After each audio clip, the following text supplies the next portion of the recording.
Hey, what's going on YouTube? Alabama Reloader here.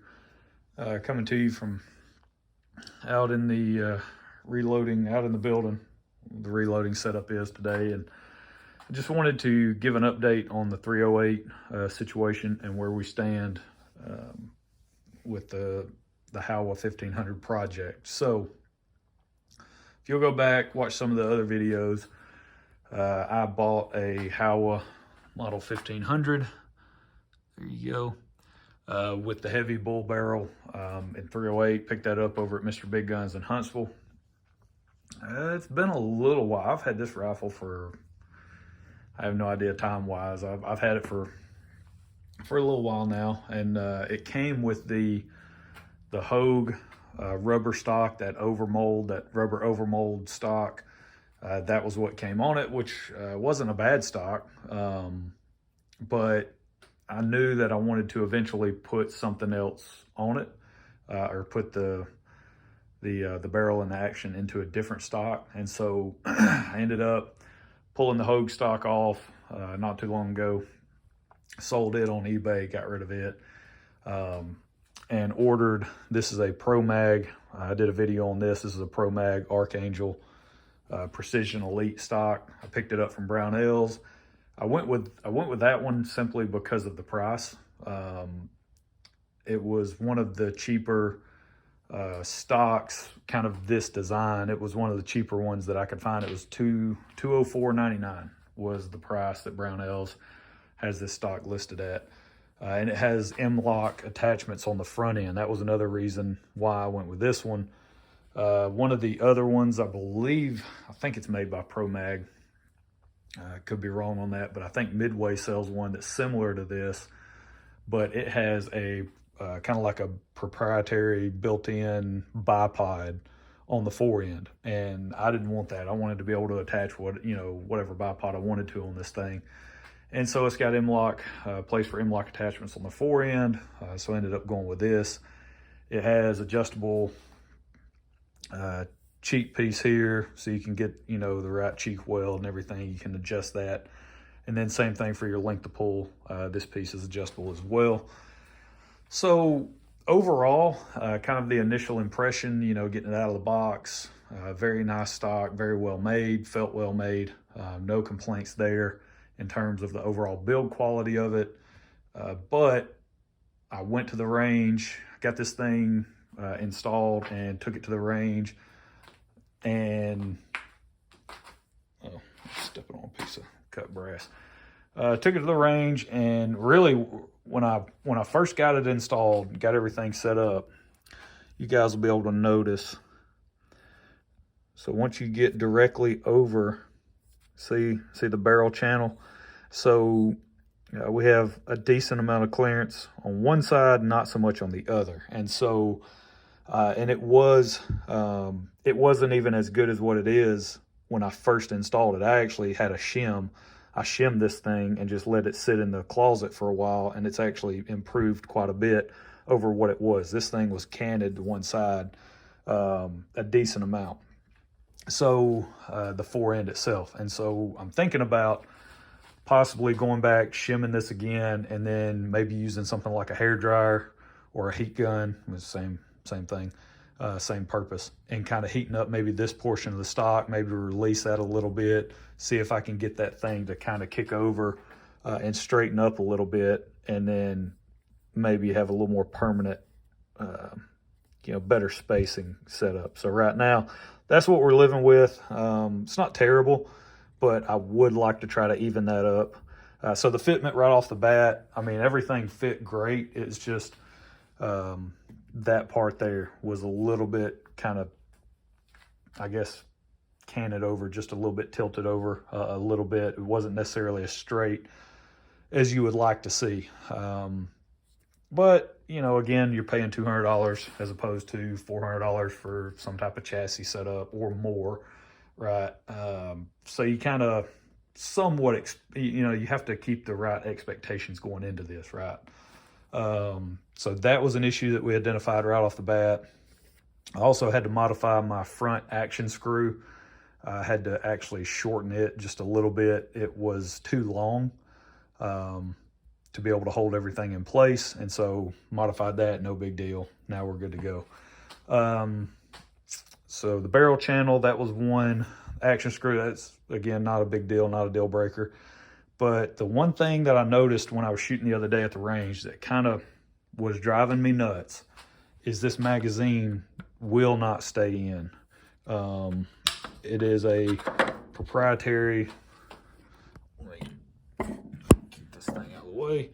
It is a proprietary mag setup that they have, you know, Pro Mag or whatever. It's their own system that they've got going.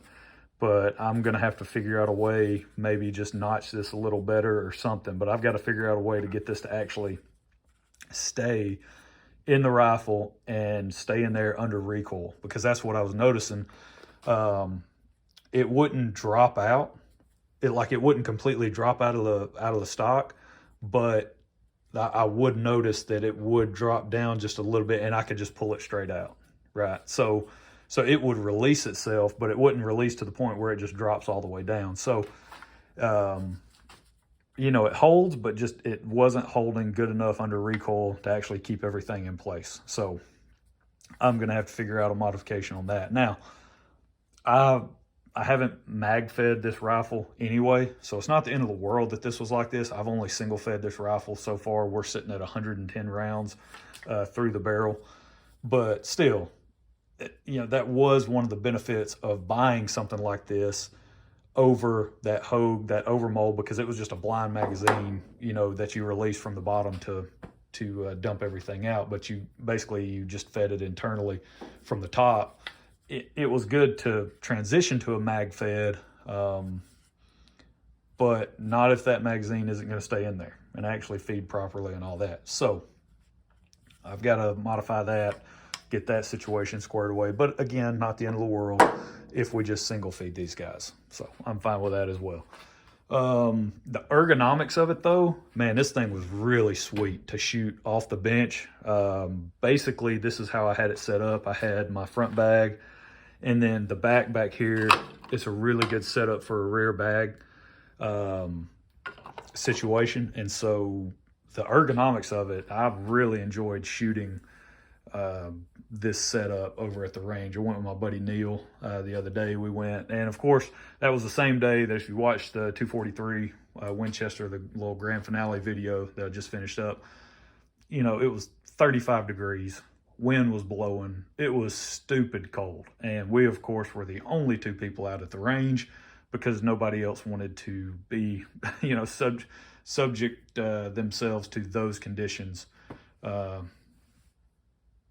except for us, right? So we were out there, no one else, and we froze for almost 2 hours, froze to death for almost 2 hours trying to get some shooting in, some range time in.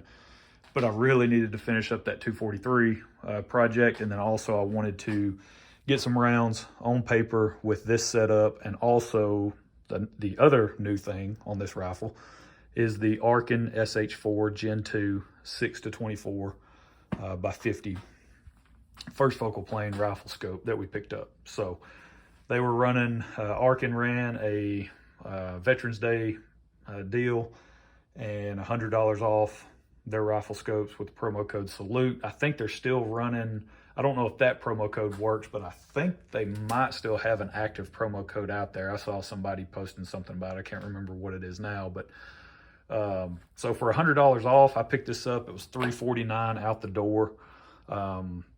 Got to me extremely quick, so I was really pleased about that. Really excited about this scope because, of course, if you go and watch, there's countless videos on YouTube and really hyping this thing up to basically be just, you know, so it's like a night force killer, right? Not really, but, you know, it's supposedly you're getting, you know, a couple $1,000s worth of quality in a package that I paid $349 for.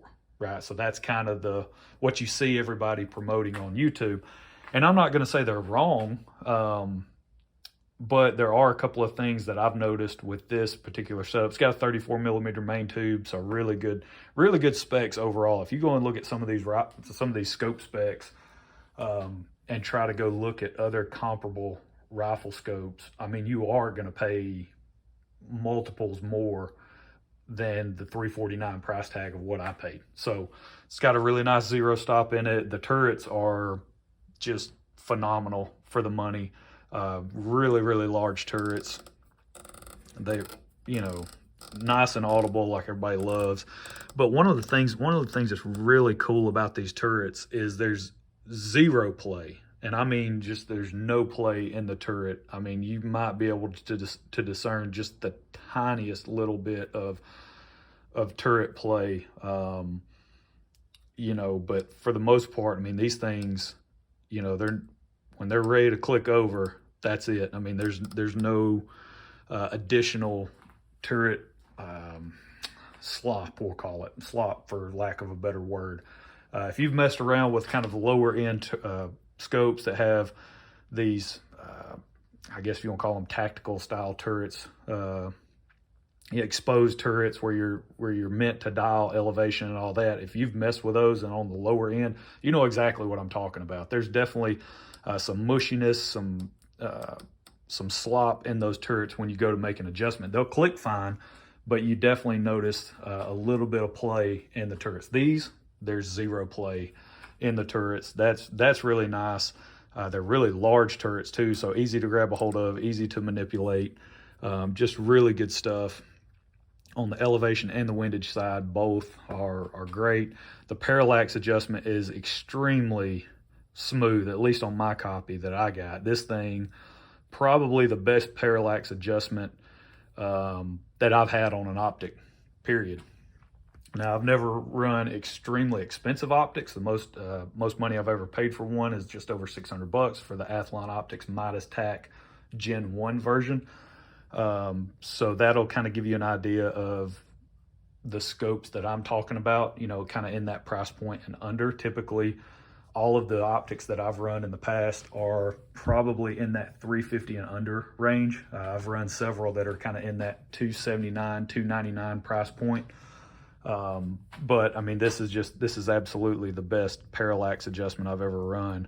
Extremely easy and smooth to make that adjustment. And then of course we have illumination as well over here, which is nice. It's got 6 illumination settings, and only just the center dot and the kind of crosshair set up the center section of the reticle is illuminated, which is fine. The illumination is not super bright, but again, in low light situations, it's going to be perfect for what you need. The adjustment, magnification adjustment, also pretty smooth. It's got a decent amount of resistance to it. Decent enough in terms of you're not going to just make an adjustment and not know it. So what else? 34 millimeter main tube, already talked about all that. So a couple of, they're not necessarily complaints, just things that I noticed. You know, initially I was a little concerned about the turret alignment. Let's see here. And I doubt I'm going to be able to get this on video where you guys can actually see it. But, I mean, it's ever so slight. It is the slightest amount. It's extremely slight offset. I don't even want to call it that because that's not doing it justice. It's just, you know, when you're sitting here looking at it with your eye, you are able to notice just very slight out of alignment as far as the turret and the hash marks and the arrow goes and everything for where you're coming back to zero, or letting you know, hey, this is what you're on, right, when you're making your adjustment. Everything essentially lines up, but it's just a very slight misalignment. Nothing crazy, no big deal there. Just pretty much almost all of the scopes I've ever run, except for the Midas TAC, have had that type of issue where the alignment is never just precise with the turret and then the markings on the scope itself. They're never just dead on. This one is the closest. This one and that Midas TAC, those are really, really good. Let's see. So that was one. And then the other thing, I've posted a couple of pictures on my community tab about, I was a little bit worried about the magnification of just how true this magnification setting was. And the reason I say that is if you'll go look at some of the pictures that I posted and then the videos I've done about this scope in particular, I compare it to a Zerotech 6 to 24 power second focal plane scope. And the 24 powers, I didn't check any of the other ones, but the 24 power just, it doesn't seem to be as magnified on this optic as it does on the Zerotech. And it's not the end of the world. Somebody commented, I think, on one of the videos or maybe one of the posts that, you know, it didn't really matter, which it really doesn't. I mean, at the end of the day, like, it's not going to impact my ability to go out and shoot this rifle and all that. But, you know, if there is a discrepancy in the magnification setting, I mean, it is at least noteworthy, in my opinion, to say, hey, somehow this thing made it out of the factory and it is not a true 24x scope. Right? I mean, that's what you're paying for. Well, wouldn't you want to get that? So that's really, it doesn't impact me using this scope or anything like that, but I just thought it was interesting to see the visible differences between this particular copy that I have and that Zerotech that's on my buddy's rifle in 6.5 PRC. We're going to be working on that. You guys will see that pretty soon on the channel. So I just thought that was interesting. And then I actually compared this to when I was at the range, I compared it to my buddy Neil. He brought a Nikon, I think it's the FX 1000 maybe, I believe. It's also a 6 to 24 power first focal plane optic.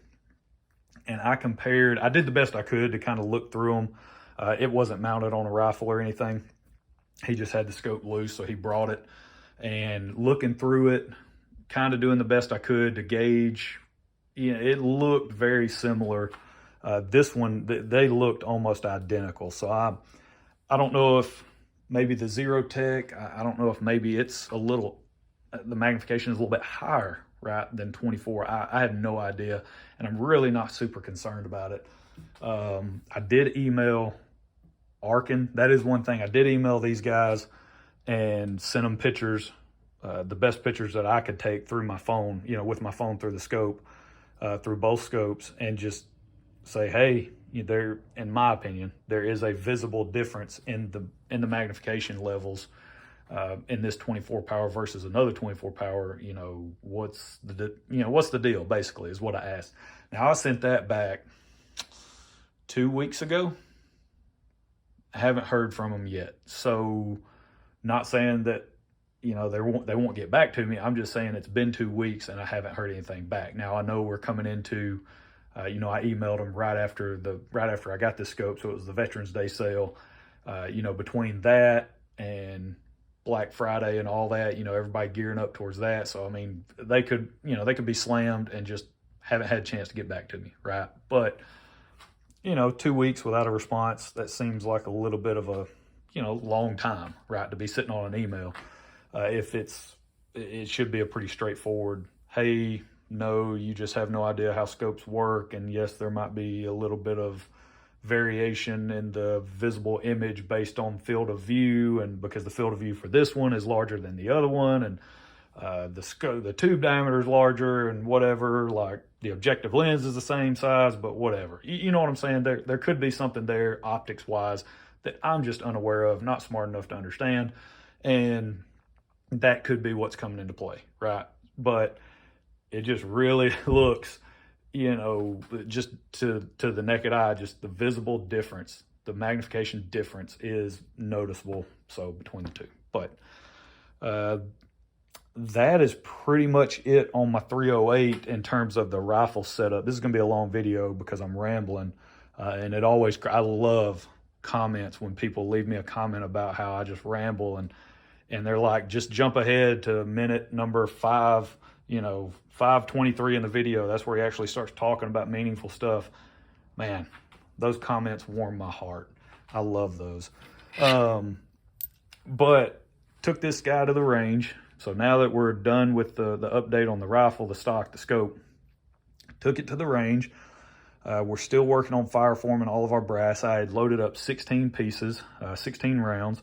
Initially, my goal was, back before I swapped out the stock and everything and the scope, because remember I had the Cabela's Covenant 7 Tactical on here, sold it, but I loaded up 16 rounds. 10 were going to be velocity. I was just going to recheck my velocity numbers. And then 6 of them, I was going to shoot 3 at 100 yards and then 3 out at 380. I believe that was the way I had it wrote up. Or 6 at 380. I can't remember. Either way, that was the plan going in. Well, since I had loaded these rounds, it'd been a minute since I loaded them, you know, I swapped all this stuff out. So now I just need to get on paper and zero the rifle again. So that was pretty much what I did. These are 42.6 grains of IMR 4064, and they are topped with these guys right here. The Barnes Match Burner 175. I'm using CCI 450 small rifle Magnum primers.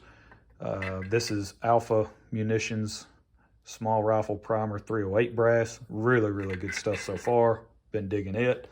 Yeah, so I shot 16 rounds to get on paper, bore sighted the thing, and then made a couple of scope adjustments in the wrong direction and ended up having to shoot more rounds than I wanted to get everything dialed in. And also, so if you'll notice, my light is out.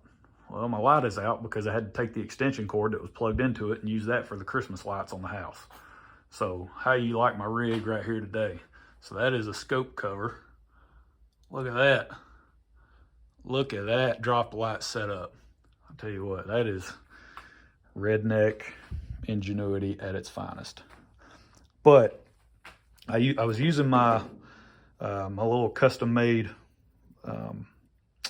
ammo box here. This was from Quest for the Perfect Load. You guys go check out him on YouTube. He's a great guy. He's on Instagram as well, Zach. He's a really good guy. He's got a lot of good content out there. So if you're looking for more content, reloading-wise, hunting-wise, whatever, go check him out. Great channel. But he hooked me up with this really sweet ammo box and then also a tray, reloading tray for brass and stuff. I've got that in the house. So we'll be using that for 308 and all of our loading. So this target looks familiar if you watch the 243 Winchester video that I just posted. So these are the 308 shots that I took. So how many is that? 1, 2, 3, 4, and plus 11 is 15. One was off the paper. One was, let's see, I believe I was hitting low. Yeah, I was hitting really low.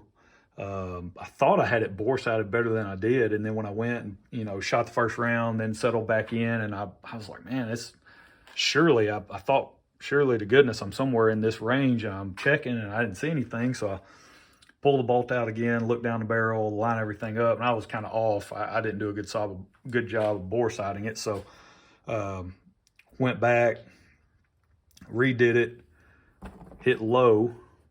So I was like, all right. So made my adjustment up, which is really nice about the reticle in this scope. It's really sweet because it has that Christmas tree style reticle. And so literally you just set everything up, put your point of aim there, you know, the center dot in your crosshairs, put that right there. And then you can just take a look at the reticle and you can see, okay, what do I need to adjust to? Well, I adjusted the wrong way.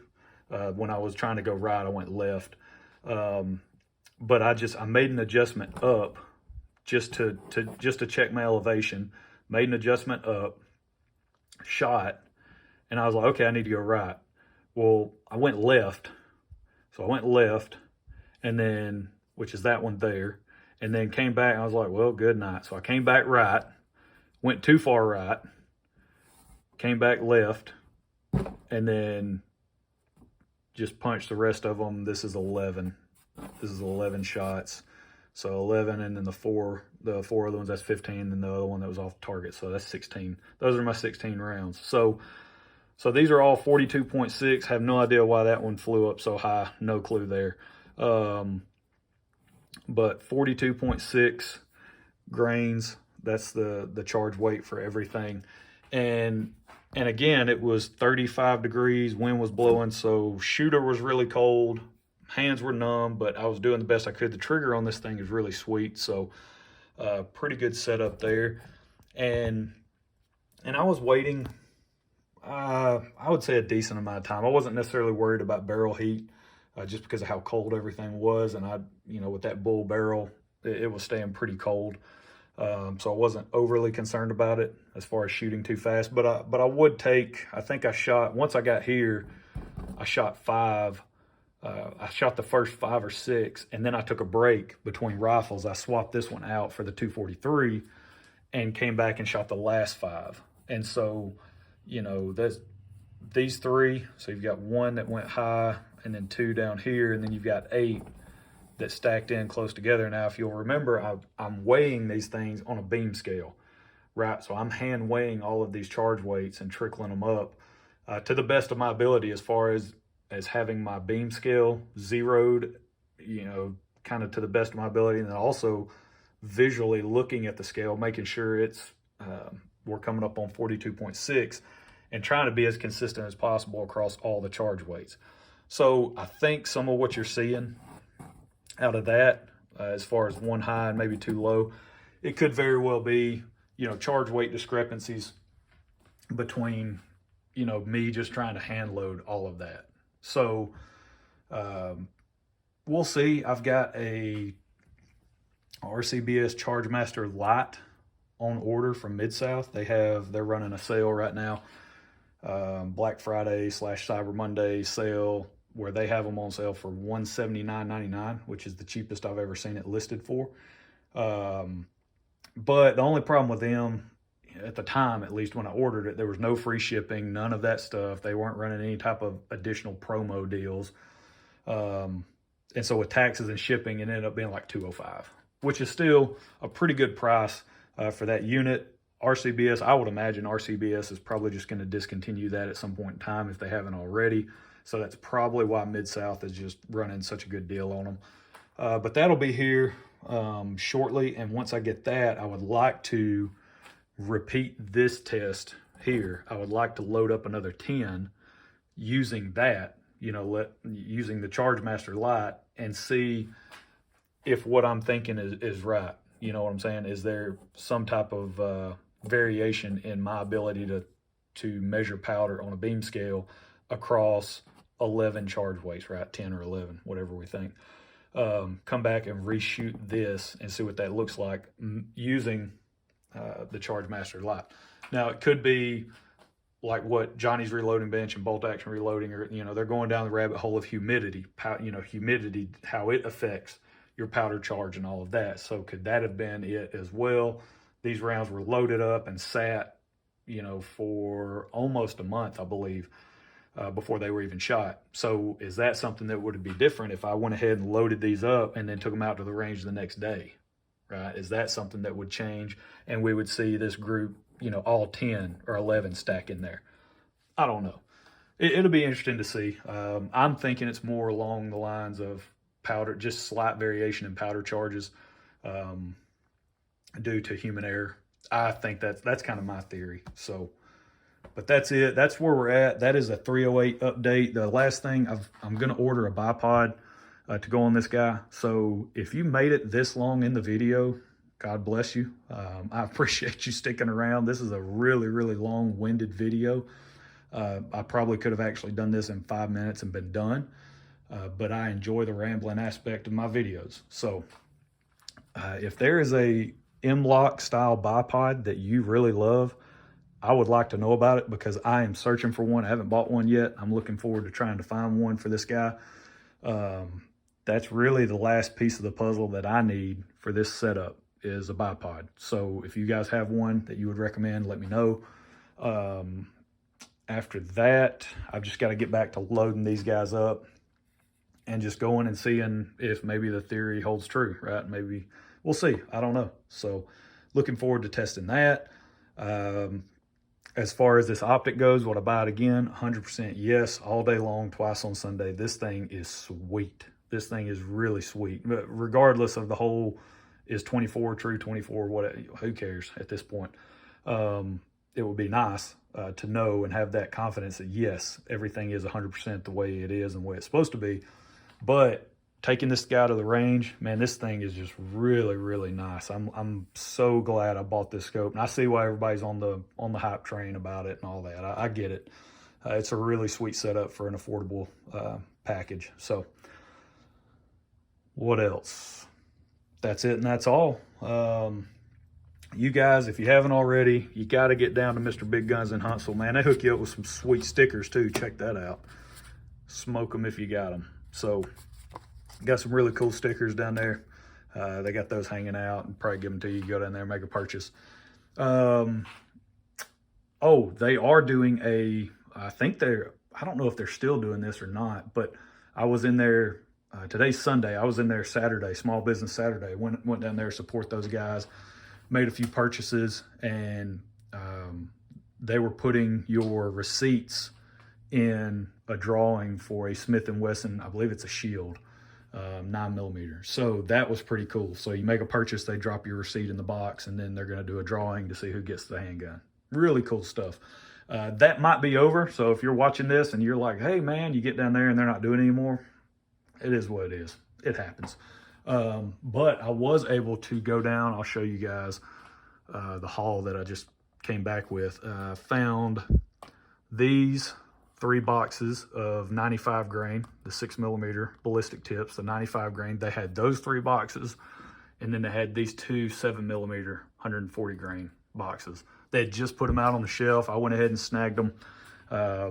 Those ballistic tips are hard to find. They come in stock, they fly off the shelves real quick. So I wanted to go ahead and have those on hand. The 6mm stuff from my 243 Winchester project, and then the 7mm stuff, that'll either be for future 7mm 08 loads or possibly 280 Remington stuff. So, all right, now that is it.